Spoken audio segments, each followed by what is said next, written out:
Hello friends, எல்லோருக்கும் வணக்கம். Welcome to young investors channel. ஆக்சுவலாக லாஸ்ட் மார்க்கெட் அப்டேட்ஸ் எல்லாமே நம்ம பார்த்துருந்தோம். ஃபஸ்ட்டு பார்த்தீங்கன்னா இப்போ சில இம்பார்ட்டன்ட் அப்டேட்ஸும் வந்திருக்கு.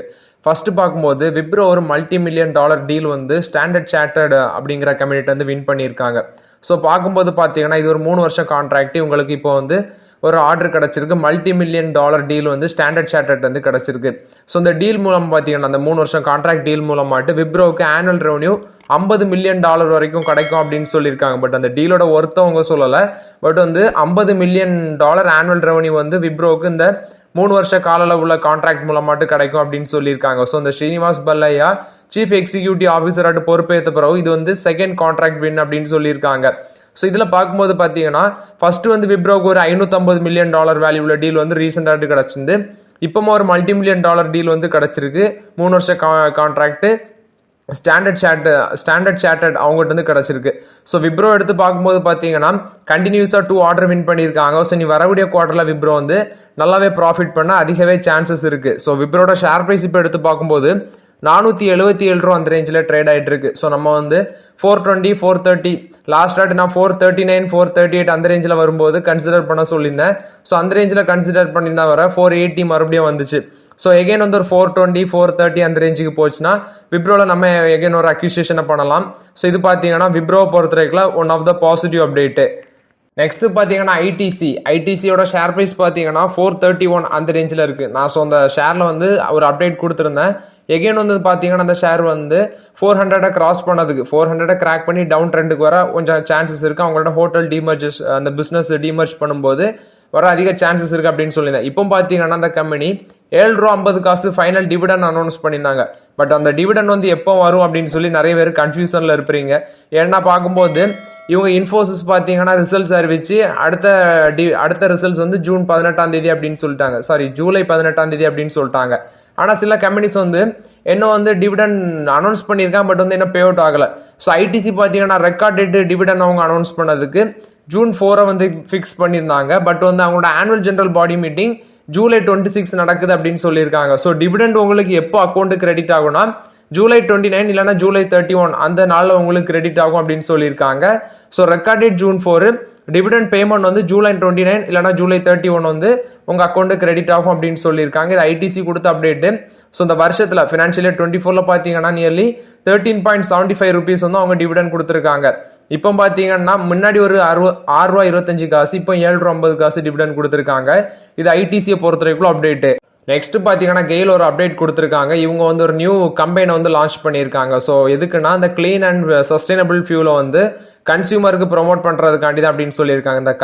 இந்த கம்பெனி வந்து ஃபுல் அண்ட் ஃபுல் வந்து பிஸ்னஸ் டு கன்சியூமர், அதாவது இந்த B2C செக்மெண்ட்டில் தான் கன்சியூமருக்கு பார்த்தீங்கன்னா டிஜிட்டலைஸ் மூலமாட்டும் குறிப்பாட்டு கெயிலோட யூடியூப் சேனல் நெக்ஸ்ட் இன்ஃப்ளூன்சர் மூலமாட்டும் அதை ப்ரொமோட் பண்ணுவாங்க அப்படின்னு சொல்லியிருக்காங்க. ஸோ அந்த நேச்சுரல் கேஸை வந்து ப்ரொமோட் பண்ணதுக்காண்டி தான் அந்த கம்பெனி இவங்க பண்ணுறாங்க. ஸோ இதுக்கு முன்னாடியே பார்த்தீங்கன்னா அந்த கெயில் வந்து இப்படி ஒரு கம்பெனி பண்ணியிருந்தாங்க. ஸோ அது மூலமாட்டு இவங்க ஷார்ட் ஃபிலிம் மூலமாட்டு தான் அந்த கம்பெனி வந்து ப்ரொமோட் பண்ணுவாங்க. ரீசெண்டாட்டு இவங்க பண்ண இதுக்கு முன்னாடி ஓடிடி சீரீஸில் ஒரு கம்பெயின் பண்ணியிருந்தாங்க கெயில். அதுக்கு ஹாவா பட்டல் ஹேசு அப்படின்ட்டு நேம் வச்சுருந்தாங்க. அந்த ஷார்ட் ஃபிலிமில் நியர்லி மெகாஸ் டைவர்ஸ், எலிஃபண்ட் இந்த ரூம் அப்படின்னு சொல்லி நிறைய சீரீஸ் வந்து வெளியிட்டாங்க கெயில். இப்போ பார்த்தீங்கன்னா நேச்சுரல் கேஸ் வந்து ப்ரொமோட் பண்ணுறதுக்காண்டி தான் அந்த இது மற்ற ஃபியூலை கம்பேர் பண்ணும்போது இந்த நேச்சுரல் கேஸ் வந்து எவ்வளோ கிளீனர் ஃபியூலாக இருக்குது. ஸோ அதை பேஸ் பண்ணி தான் இது வந்து என்விரான்மெண்டலுக்கு எவ்வளோ நல்லது அதுக்காண்டி தான் அந்த கம்பெனி வந்து ரன் பண்ணுறோம் அப்படின்னு சொல்லியிருக்காங்க கெயில். ஸோ இதுக்கு பார்த்தீங்கன்னா அவங்க நேம் ஃபிக்ஸ் பண்ணியிருக்காங்க. வாக்கியா எனர்ஜி ஹாய் அப்படின்னு சொல்லி தான் இந்த கம்பெனி வந்து ரன் பண்ணுறாங்க. நேச்சுரல் கேஸ் பேஸ் பண்ணி இவங்க சொல்லியிருக்கிறது கிளீனர் அண்ட் சஸ்டைனபிள் ஃபியூல் வந்து கன்சியூமருக்கு கிடைக்கணும் அப்படின்னு தான் சொல்லியிருக்காங்க. Compress natural gas, pipe natural gas வந்து கன்சியூமருக்கு கிடைக்கணும், அதுவும் கிளீனர் ஃபியூலாட்டு கிடைக்கணும். ஸோ மற்ற ஃபியூலை கம்பேர் பண்ணும்போது இது எவ்வளோ சேஃப் என்விரான்மெண்டலுக்கும் ஹியூமன்ஸுக்கும் எவ்வளோ சேஃப் அதை பேஸ் பண்ணி தான் இந்த கம்பெனியை ரன் பண்ணுறாங்க. ஸோ இது ஃபுல் அண்ட் ஃபுல் வந்து ஷார்ட் ஃபிலிம் பேஸில் வந்து இன்ஃப்ளூன்சர் மூலம் மட்டும் சோஷியல் மீடியாவில் இதை வந்து கம்பைன் பண்ணுவாங்க. இது வந்து பார்த்தீங்கன்னா கெயில் கொடுத்த அப்டேட்டு.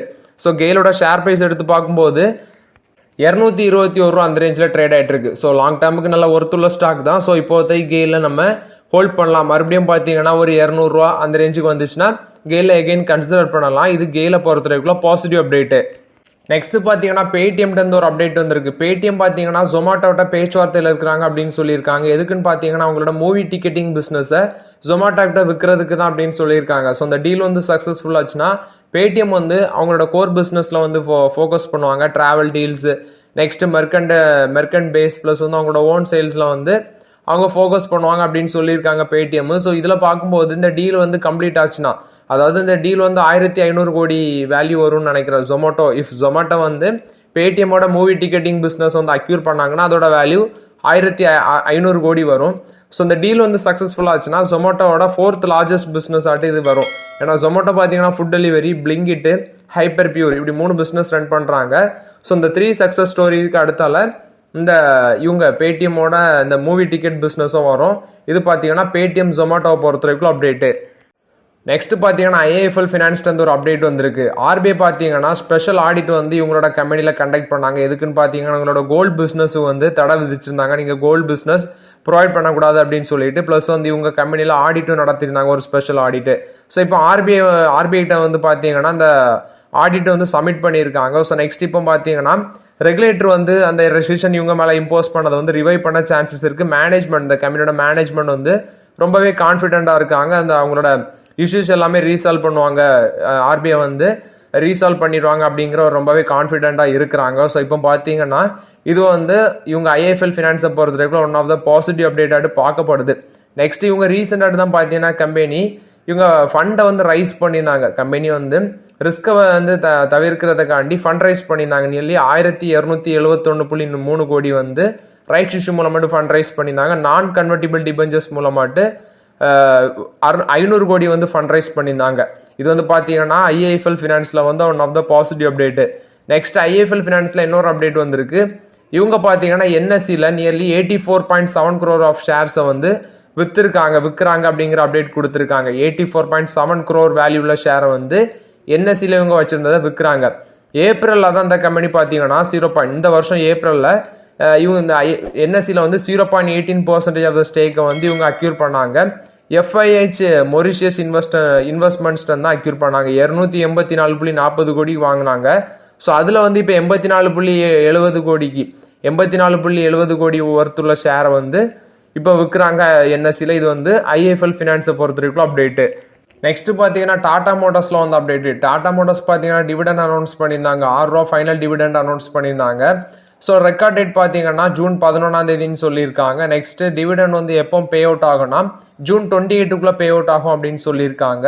ஸோ இது டாடா மோட்டார்ஸை பொறுத்த வரைக்கும் அப்டேட்டு. ஸோ இந்த பே அவுட் ஆன பிறகு அவங்க டிமர்ஜர் 2:1 ரேஷியோவில் டாடா மோட்டார்ஸ் அந்த டிமர்ஜருக்கான வேலையும் ஸ்டார்ட் ஆகும் அப்படின்னு சொல்லியிருக்காங்க. ஏன்னா அவங்க 2 லிஸ்டட் என்டிட்டிஸ் ஆகிட்டு பிரிய போகிறாங்க. ஒன்று வந்து பார்த்தீங்கன்னா இது பர்சஞ்சர் வெஹிக்கிள், கமர்ஷியல் வெஹிக்கிள்ஸ் அப்படி லிஸ்டட் என்டிட்டி ஆகிட்டு மாற போகிறாங்க. 2 பிரிய போகிறாங்க. இது டாடா மோட்டார்ஸை பொறுத்த வரைக்கும் அப்டேட்டு. நெக்ஸ்ட் பார்த்தீங்கன்னா ஹேவல்ஸ் இந்தியா கொடுத்த அப்டேட்டு. இவங்க பார்த்தீங்கன்னா ஒரு 50-60 கோடி இன்வெஸ்ட்மெண்ட் பண்ண போகிறாங்க அப்படிங்கிற அப்டேட் கொடுத்துருக்காங்க. இவங்களோட ஏர் கண்டிஷனர் மேனுஃபேக்சரிங் பிஸ்னஸை எக்ஸ்பேண்ட் பண்ணுறதுக்காண்டி தான் அப்படின்னு சொல்லியிருக்காங்க. 2 எக்ஸிஸ்டிங் மேனுஃபேக்சரிங் கெப்பாசிட்டி வச்சிருக்காங்க.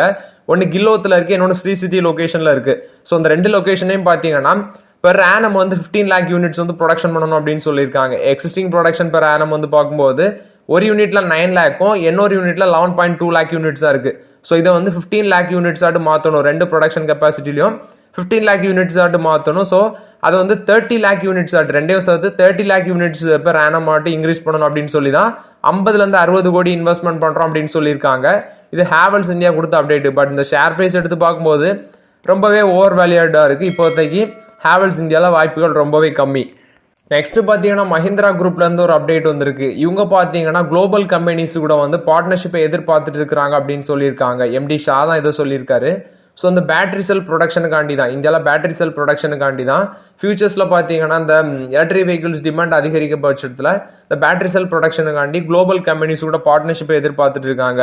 மஹிந்திரா அண்ட் மஹிந்திரா 2030 பார்த்தீங்கன்னா 9 இன்டர்னல் கம்பஷன் வெஹிக்கிள் இன்ஜின் வந்து இன்ட்ரடியூஸ் பண்ண இருக்கிறாங்க. நெக்ஸ்ட்டு 7 பேட்டரி எலக்ட்ரிக் வெஹிக்கிள்ஸ் அதை வந்து இன்ட்ரடியூஸ் பண்ண இருக்கிறாங்க. நெக்ஸ்ட் 7 லைட் கமர்ஷியல் வெஹிக்கிள் வந்து 2030 இன்ட்ரடியூஸ் பண்ண இருக்கிறாங்க அந்த மஹிந்திரா அண்ட் மஹிந்திரா. இது மஹேந்திராவை பொறுத்த வரைக்கும் one of the positive update. Next பார்த்தீங்கன்னா ஹிந்துஸ்தான் பெட்ரோலியம் கார்பரேஷன் லிமிடெட் இவங்க வந்து போனஸ் ஷேர் இஷ்யூ பண்ணும் அப்படிங்கிற அப்டேட் கொடுத்துருந்தாங்க. 1:2 அந்த பேசிஸில் போனஸ் ஷேர் இஷ்யூ பண்ணும் அப்படின்னு சொல்லியிருந்தாங்க. நீங்கள் வந்து 2 எக்ஸிஸ்டிங் ஷேர் வச்சிருந்தீங்கன்னா உங்களுக்கு ஒரு எக்ஸ்ட்ரா ஒரு ஷேர் கிடைக்கும். ஸோ அதுக்கான ரெக்கார்ட் டேட் June 21 அப்படின்னு சொல்லியிருக்காங்க. ஸோ அந்த போனஸ் ஷேர் வந்து உங்களுக்கு July 8 வந்து உங்களுக்கு கிரெடிட் ஆகும் அப்படின்னு சொல்லியிருக்காங்க. சேம் வந்து பிபிசிஎலும் அதே அப்டேட் தான் கொடுத்துருக்காங்க. அவங்களும் போனஸ் இஷ்யூ வந்து 2:1 அந்த பேசிஸில் அவங்க போனஸ் ஷேர் இஷ்யூ பண்ணும் அப்படின்னு சொல்லியிருந்தாங்க. ஸோ அதுக்கும் பார்த்தீங்கன்னா அந்த ரெக்கார்ட் டேட் June 21 தான் ஃபிக்ஸ் பண்ணியிருக்காங்க. ஸோ இவங்க சேம் ரெக்கார்ட் டேட் ஃபிக்ஸ் பண்ணியிருக்காங்க. ஸோ July 8க்குள்ளே இதுவும் இந்த கம்பெனிலையும் போனஸ் ஷேர் உங்களுக்கு கிரெடிட் ஆக அதிக சான்சஸ் இருக்குது. நெக்ஸ்ட் பார்த்தீங்கன்னா பாரத் பெட்ரோலியம் கார்பரேஷன் பிபிசிஎல் பார்த்தீங்கன்னா டிவிடன் அனௌன்ஸ் பண்ணியிருந்தாங்க. ஸோ அதுக்கான ரெக்கார்ட் டேட் பார்த்தீங்கன்னா ஜூன் 22 அப்படின்னு ஃபிக்ஸ் பண்ணியிருக்காங்க. இது பிபிசிஎல்லை பொறுத்த வரைக்கும் அப்டேட்டு. நெக்ஸ்ட் பார்த்தீங்கன்னா டாடா மோட்டார்ஸ் ஒரு அப்டேட் கொடுத்துருக்காங்க. ஸோ இவங்களோட மோஸ்ட் சோல்டு வெஹிக்கிள்ஸ்னு பார்த்தீங்கன்னா நெக்ஸான் இருக்கு. 2017 எடுத்து பார்த்தீங்கன்னா இந்த நெக்ஸான் வந்து one of the largest selling SUV காராட்டி எமர்ஜ் ஆயிருக்கு. ஸோ 3 வருஷம் கண்டினியூஸாக பார்த்தீங்கன்னா இவங்க நல்லாவே சேல்ஸ் ஆயிருக்கு அப்படின்னு சொல்லியிருக்காங்க. ஸோ 7 இயர்ஸில் இந்த நெக்ஸான் எஸ்யூவி கார் பார்த்தீங்கன்னா 7 லட்சம் யூனிட்ஸ் வந்து இந்த நெக்ஸான் மட்டும் நான் சொல்கிறேன், அது மட்டுமே 7 லட்சம் யூனிட்ஸ் வந்து 7 இயர்ஸில் சேல் ஆயிருக்கு அப்படின்னு சொல்லியிருக்காங்க. இது Tata Motors Tata passenger electric mobility கொடுத்த அப்டேட்டு. ஸோ 7 வருஷத்தில் 7 லட்சம் கார் வந்து இந்த நெக்ஸான் மட்டும் வித்துருக்கு அப்படின்னு சொல்லியிருக்காங்க டாடா மோட்டார்ஸ். நெக்ஸ்ட் பார்த்தீங்கன்னா ஹியூண்டாய் மோட்டார்ஸ் ஐபிஓ வர போகிறாங்க, 25,000 கோடி ஐபிஓ வர போகிறாங்க அப்படின்னு நான் சொல்லியிருந்தேன். நெக்ஸ்ட் ஹியூண்டாய் மோட்டார்ஸ் பார்த்தீங்கன்னா இந்த பேரண்ட் கம்பெனிஸுக்கு ராயல்ட்டி பே பண்ணுவாங்க. டாடா மோட்டார்ஸ் பே பண்ணுறாங்க, நெஸ்லே பே பண்ணுறாங்க, அதே மாதிரி இவங்களும் பே பண்ணுவாங்க. ஸோ இந்த ஹியூண்டாய் இந்தியா பார்த்தீங்கன்னா அவங்களோட பேரண்ட் கம்பெனி பே பண்ணுற ராயல்ட்டி ஃபீ வந்து 3.5% இருக்குது அப்படின்னு சொல்லியிருக்காங்க. ஐபிஓக்கான டிராஃப்டட் ஹியரிங் ப்ராஸ்பெக்ட்ஸும் அவங்க சப்மிட் பண்ணிட்டாங்க. இப்போ வந்து அவங்களோட பேரண்ட் கம்பெனிக்கு பே பண்ணுற ராயல்ட்டி ஃபீ வந்து 3.5% இருக்குன்னு சொல்லியிருக்காங்க. 8,088 கோடி பார்த்தீங்கன்னா அவங்க வந்து நம்ம இந்தியாவில் செகண்ட் லார்ஜஸ்ட் கார் மேக்கராக இருக்கிறாங்க. Financial year 24 April to December பீரியடில் வந்து அவங்க பே பண்ணியிருக்காங்க அப்படின்னு சொல்லியிருக்காங்க. இது ஹியூண்டாய் இந்தியாவை பொறுத்த வரைக்கும் அப்டேட்.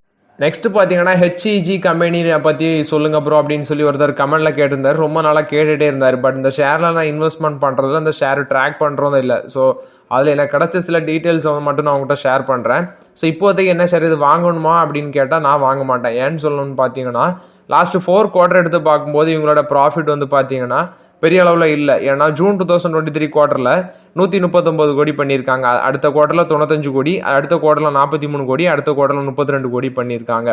ஸோ ப்ராஃபிட் வந்து பார்த்தீங்கன்னா 4 குவார்ட்டரில் குறைஞ்சிட்டே தான் வந்து ரொம்பவே குறைஞ்சு எங்கேயும் வந்து நிற்குது. ஸோ இப்போதைக்கு இந்த ஷேரில் என்ன கேட்டால் இன்வெஸ்ட்மெண்ட் பண்ணாமல் இருக்கிறது பெட்டர். நான் இன்வெஸ்ட்மெண்ட் பண்ணுறேன் இந்த ஷேரை ட்ராக்கும் பண்ணதில்லை. ஸோ இதுதான் என்னோட ஒப்பீனியன் இந்த ஷேரில். ஸோ ஓகே ஃப்ரெண்ட்ஸ், ஆக்சுவலாக அந்த வீடியோ உங்களுக்கு பயனுள்ளதாக இருக்குன்னு நினைக்கிறேன். பயனுள்ளதாக இருந்துச்சுன்னா அந்த சேனலை சப்ஸ்கிரைப் பண்ணுங்கள், லைக் பண்ணுங்கள், கமெண்ட் பண்ணுங்கள். Okay friends, thank you.